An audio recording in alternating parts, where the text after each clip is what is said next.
Right now, you're watching MyTV20 News at 10. Good evening, I'm Melissa Long. The rescue efforts continued into the night off the coast of South Korea, where a ferry carrying about 460 people sank. At least 6 are known dead, about 300 are missing, many of them students. Alfonso Van Marsh has the latest from London. Emergency flares lit up the sky as darkness fell on the search area 12 miles off South Korea. Rescue crews worked into the night, sending divers to look inside the sunken ferry. On shore, hope started to dim for family members of hundreds of lost passengers, most of them high school students on their way to an island resort. The frantic search for survivors started after the 480-foot ferry suddenly tilted to its side. Helicopter crews used metal baskets to lift stranded passengers to safety. A fleet of boats, everything from inflatable rafts to Navy ships, scrambled to help shivering and frightened victims. Passengers said they heard a loud boom before the ship capsized. It sank about 2 hours later in frigid water nearly 100 feet deep. This passenger said people were told to stay in place, and those orders might have cost people their lives. The weather was not a factor, and the ship, which sails these waters twice a week, was only half full, carrying about 460 people, 150 cars and trucks. The high number of missing people, either trapped in the ship or floating in the ocean, raised fears that this could become South Korea's deadliest ferry disaster in 20 years. And that was Alfonso Van Marsh reporting. A Boston man is now facing charges for allegedly bringing a fake bomb to yesterday's commemoration of the anniversary of the Marathon bombing. Kayvon Edson was arraigned on charges of disorderly conduct, disturbing the peace, and possession of a hoax device. Yesterday, 2 bags found at what will be the finish line of next week's Boston Marathon. Both bags were detonated by the bomb squad. According to sources, when Edson was stopped by police, he told them he had a rice cooker in his bag. That's when the bomb squad was called to the scene.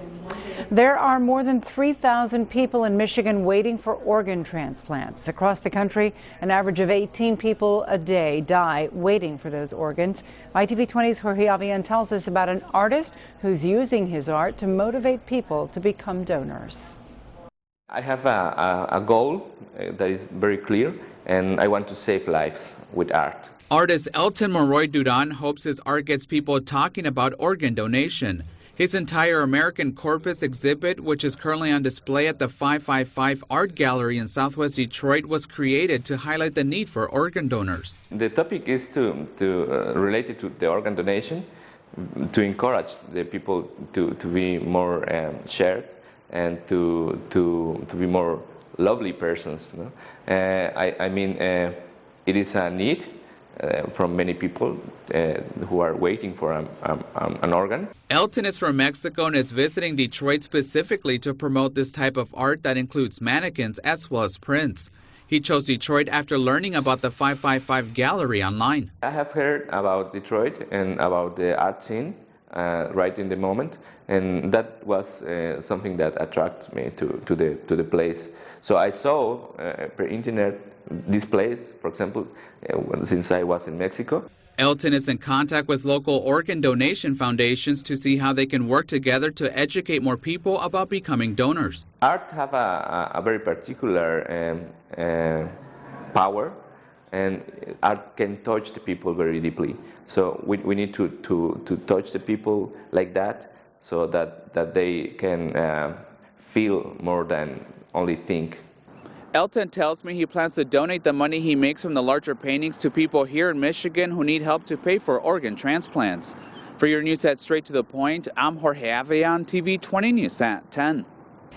Elton says he started painting human organs with the purpose of getting people interested in becoming donors as part of a spiritual calling. A meet and greet with the artist has been scheduled this Saturday from 5 to 9 p.m. at the 555 Gallery. Well, Ford is celebrating the golden anniversary of its iconic Mustang by unveiling the new 2015 model from the top of the Empire State Building in New York. The Ford Mustang made its debut at the 1964 World's Fair in New York. And then in 1965, engineers took apart one of the cars and transported it to the top of the Empire State Building, where it was reassembled for photographers. Now, 50 years later, Ford recreated the stunt with the new 2015 Mustang convertible. Judge Lauren Lake from the hit show Paternity Court is from right here in Detroit. She was born and raised in the city and made time in her busy schedule to give back to the youth here. TV 20's Kristen Pierce had a chance to sit down with a judge and talk about the message she wants to get across to people here and all over the country. Judge Lauren Lake may look familiar to you. She's the judge off Paternity Court that airs here on TV 20, but she's also a mother, an author, an interior designer, and a lawyer. She's a Jane of all trades, but she still finds time to give back to her hometown. And you hear out in other states, oh, Detroit's going through this, Detroit's going through that, and look, we know Detroit has had its struggles as any other major city has.